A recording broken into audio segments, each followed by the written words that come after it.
Բիտե ստիքլո ենք պատրաստում, հորեղբորս աղջիկա բաղադրատոմսով սկսեցինք, ժելատինները ինչքան շատ գույների վերցնեք, այդքան գեղեցիկ է լինելու, եռման ջրով լավ խառնում ենք, տանում սառնարան, որ սառեն, այդ ընթացքում ժելեն, դոնդողը խառնում ենք ջրով, թողում ենք, որ ուռի, թթվասերը շաքարավազով մի լավ հարում ենք, դնում մի կողմի, ժելատինները արդեն պատրաստ են, կտրատում ենք այսպիսի գեղեցիկ խորանարդների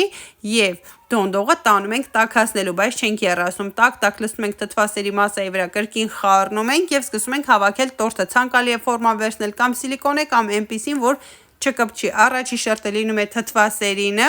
հետո դոնդողները գունավոր խառը լցրեք, որ գեղեցիկ լինի և այդպես կրկնում ենք մինչև վերջանա, իդեպ մանրամասն բաղադրատոմսը կլինի գրառման բաժնում, տանում ենք սառնարան 1 գիշերով կամ 5-ից 6 ժամով և պատմական պահը տադադադամ և շատ հեշտ դուրս է գալիս, գնահատեք մի հատ էլ կտրվածքը, համը անմահական համեղ էր, պահպանում ենք հոլովակը, որ պատրաստ ենք, չմոռանաք, գրեք կարծիքներ։